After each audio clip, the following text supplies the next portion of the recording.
कमरा नंबर 102। सारा सामान तितर बितर है, हर तरफ खून ही खून पसरा है। वो आला एक कत्ल भी जमीन पर पड़ा है, जिसकी मदद से खूनी इबारत लिखी गई।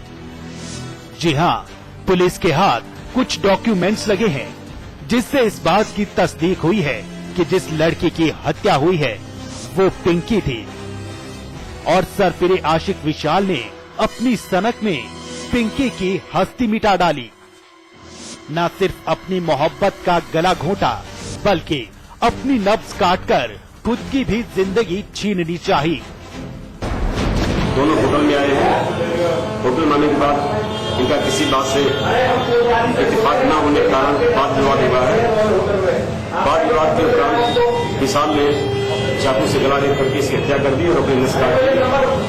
परिवार वालों से जानकारी प्राप्त हुई तो उनका ये कहना था कि लड़का पजेसिव था। पजेसिव यानी ये चाहता था कि तुम शादी करोगे, तुमसे शादी करोगी, अदरवाइज तुम किसी शादी नहीं कर सकती। केवल प्यार का झांसा देकर के तुम जिंदा नहीं रहोगे। तारीख थी 3 अक्टूबर 2013, दिन गुरुवार। वक्त तकरीबन 3 बज रहे थे। प्रेमी विशाल और उसकी प्रेमिका ने फर्जी नाम बताते हुए मालीवाड़ा में स्थित रॉयल होटल के कमरा नंबर 102 की बुकिंग करवाई। विशाल और पिंकी दोनों कमरे में मौजूद थे। 1.5 घंटे बाद यानी 4:30 बजे अचानक होटल के वेटर ने चीखना चिल्लाना शुरू कर दिया। फौरन अपने मालिक को इत्तला दी। वेटर ने कमरा नंबर 102 से बहता हुआ खून देखा था। खबर जब पुलिस के कान तक गई तो काफी देर हो चुकी थी। विशाल ने एक तरफा मोहब्बत में खूनी कदम अख्तियार करते हुए उस पिंकी की गला रेत कर हत्या कर दी, जिसके इश्क में वो दीवाना था।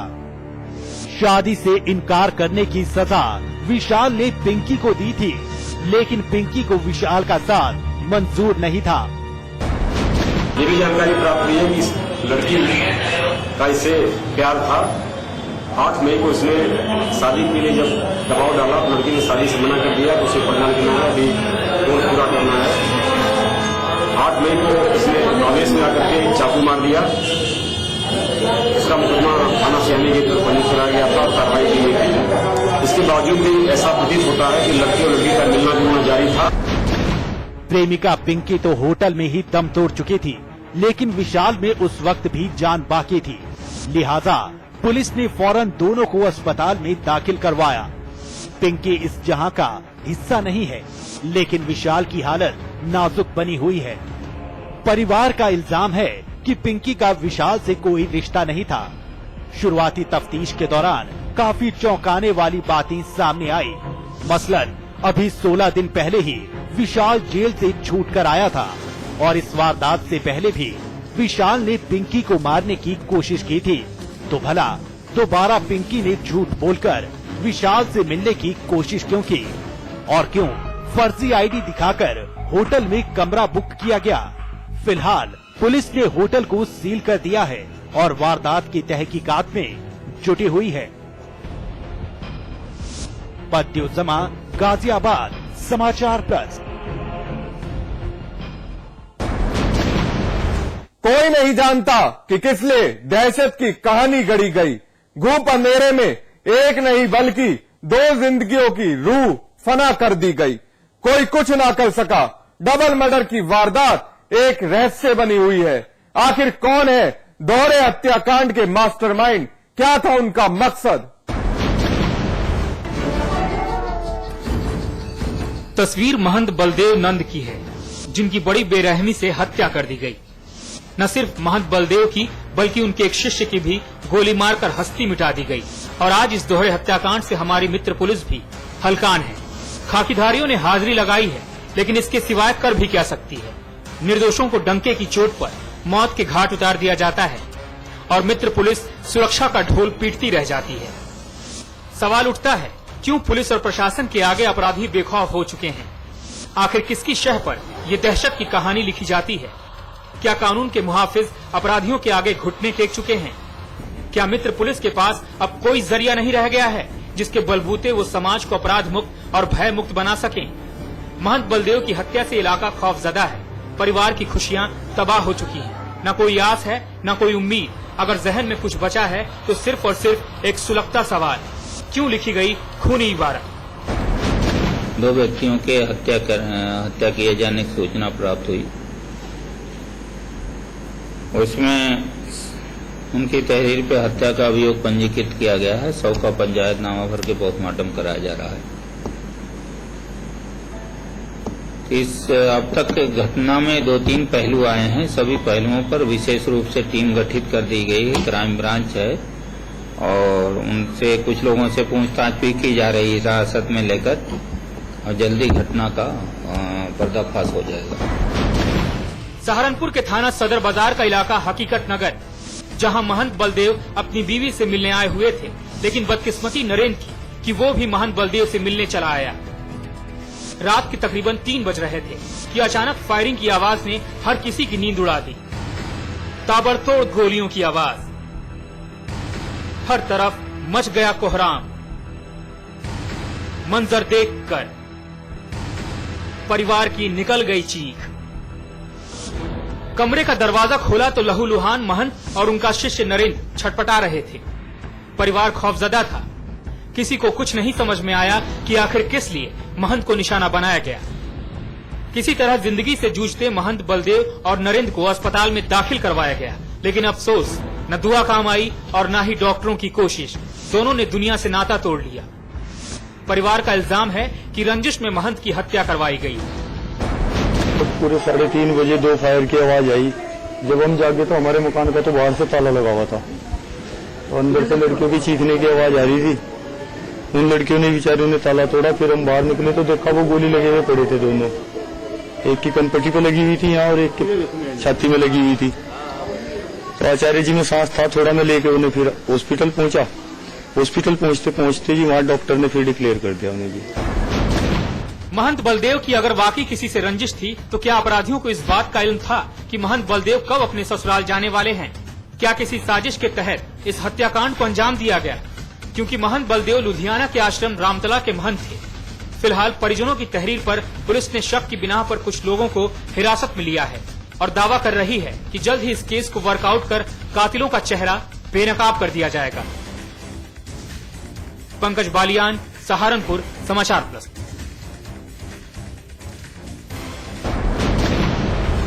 एक दोस्त ने दोस्ती निभाई। मुसीबत के वक्त उसने उसका साथ दिया, लेकिन वक्त ने जब करवट बदली, मुसीबत के दौर से जब वो निकला तो ऐसा रंग बदला, ऐसी चाल बदली कि सुनने वाले हैरान हो गए। जी हाँ, वो उस दोस्त का कर्ज तो चुका नहीं पाया, लेकिन उसके बदले अपने ही दोस्त की जिंदगी खत्म कर दी और बन बैठा दोस्त का कातिल। कि गांव में मत रहना बेटा, बिल्कुल ही मैंने बड़ी मुश्किल से तुम्हें पाला है। उसने कहा भाई साहब तुमने 10 साल 12 साल मुझे पाला है, इसीलिए मैं दिल से कमाऊंगा और तुम्हारा सहारा बनूंगा। जब वो कमाने लायक हुआ तो मेरे भाई ने गाँव के लोगों ने इतना परेशान किया तो उन्हें गाँव छुड़वा दिया। उसे पाक बड़े में रहने लगा था, वो जाके किराए के मकान पे। ये याद उसके चले जाने पर है, ये बदहवासी उसकी खत्म हो गई जिंदगी पर है। बदहवासी की खुमारी शरीर के अंग में है। मस्तिष्क से लेकर शरीर का हर अंग काम ही नहीं कर रहा है। शायद इसलिए सहारा लेकर चलने के लिए मजबूर है। फरहत लखनऊ में एक निजी बैंक में काम करता है। बड़े लाड प्यार से उसे पाला था। सोचा था आगे चलकर सहारा बनेगा, लेकिन जाने क्यों बेवक्त वो आज बेसहारा हो गया। उमड़ती भीड़ के साथ एक लाइन में पुलिस ने मुरादाबाद के तेबर खास गांव की तरफ रुख किया, जहां वो है जिससे खून का रिश्ता था, लेकिन मेहनत से सींचे गए खून का खून कर दिया गया और शव को गन्ने के खेत में दफन कर दिया। जिस दोस्त पर भरोसा किया, विश्वास किया, उसी दोस्ती का एक दोस्त ने खून कर दिया। फिर मैंने अपना प्लान बनाना शुरू करा था, तो फिर मैं एक कातिल से मिला था जिसका नाम यामीन है। कहाँ का रहने वाला? हमने का। फिर क्या प्लानिंग की? मैंने उससे ये बात कही थी कि एक बंदा मुझको मारने कह रहा है, मैं क्या करूं? तो उन्होंने कहा था कि ये तेरा काम हो जाएगा। रुपए उन्होंने मांगे थे। दरअसल बिलाड़ी इलाके के तेबर खास गाँव में बासित की पक्की दोस्ती इश्तियाक से थी। दोनों एक दूसरे के सुख दुख में शरीक होते थे। यही वजह थी बासित ने मुसीबत के वक्त में इश्तियाक को 3 लाख रुपए कर्ज भी दिए, लेकिन बदले में उसे वो मिला जिसकी उम्मीद नहीं थी। जी हाँ, कर्ज की रकम मांगने पर उसे खौफनाक सजा मिली। एक बेदिल दोस्त सब कुछ भूलकर बेदर्द बन गया। इश्तियाक के दिलो दिमाग में शैतानी फितूर ने जन्म लिया। उसने 2 लोगों के साथ मिलकर एक साजिश रची, बासित की जिंदगी खत्म करने की साजिश। अब बारी थी साजिश को अंतिम पड़ाव तक पहुंचाने का। इसके लिए इश्तियाक ने बासित को 24 सितंबर को अपने पास बुलाया, कोल्ड ड्रिंक में नशीला पदार्थ मिलाया और उसे पिलाया। जब वो बेहोश हो गया तो उसकी गला दबाकर हत्या कर दी और शव को तेवर खास गांव में ले जाकर एक खेत में दफन कर दिया। ये राज ही रहता अगर पुलिस मुस्तैद नहीं होती। दोस्ती के भेष में छिपा ये दुश्मन दुनिया के सामने आम नहीं होता। पुलिस ने इन 3 शातिरों को गिरफ्त में लेकर ये साबित किया कि बदमाश कितना ही शातिर क्यों न हो, आखिरकार पुलिस के लंबे हाथ उसके गिरबान तक पहुंच ही जाता है। वो मृतक वही व्यक्ति है जो गुमशुदा हुआ था और उसमें अग्रिम कार्रवाई की जा रही है। हत्या क्या कारण का? पैसे का लेन देन का विवाद था। पैसे इन्होंने लिए थे इसके और लौटा नहीं रहे थे। आरोपी और मृतक क्या दोस्त? हाँ, दोस्त बताया जा रहा है।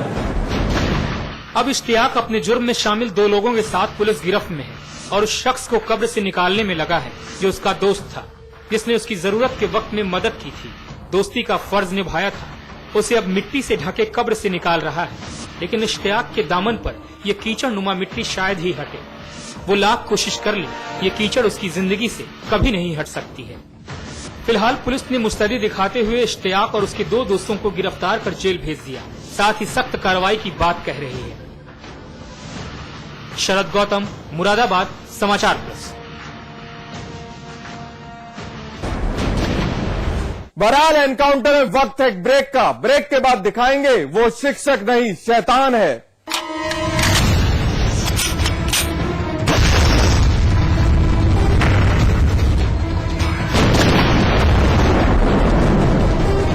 विराज कंस्ट्रक्शन प्रस्तुत करते हैं आपके शहर लखनऊ में फैजाबाद रोड पर संपूर्ण आवासीय योजना BBG green city.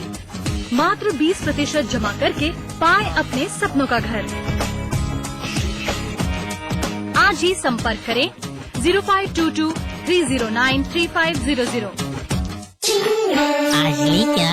Julie, my love, you're the love of my life. Julie!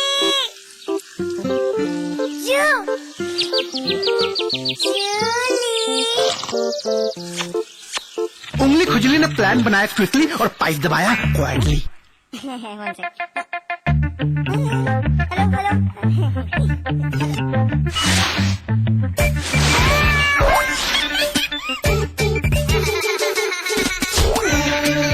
Refreshing mini gums. आज ली क्या? Fly me to the moon, let me swim among the stars. You are what I see, all that I worship. Fly me. North Eye, live closer to the moon. Supertech, yours for life. स्वाद बड़ी चीज है, स्वाद से बढ़कर कुछ नहीं। तुलसी, सादा पान मसाला। भले तो वास्तु एवं प्राच्य विद्या विशेषज्ञ पंडित दिवाकर शर्मा लेकर आए हैं वास्तु एवं फेंग शुई का विश्वकोश, एक ऐसी पुस्तक जो बिना तोड़ फोड़ वास्तु दोषों के ऐसे उपाय बताएगी जो आपने न कभी देखे होंगे न सुने होंगे। जी हाँ, वास्तु एवं फेंग शुई का विश्वकोश। इस पुस्तक की कीमत है 2100 रुपए, लेकिन समाचार प्लस के माध्यम से इसकी अग्रिम बुकिंग कराने पर ये अद्भुत विश्वकोश अब आप पा सकते हैं सिर्फ और सिर्फ 700 रुपए में। बुकिंग के लिए तुरंत संपर्क करें।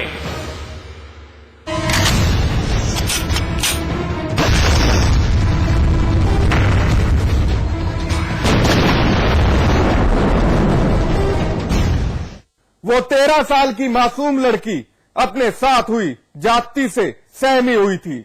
दिल और दिमाग पर दहशत की कहानी उकेरी गई थी।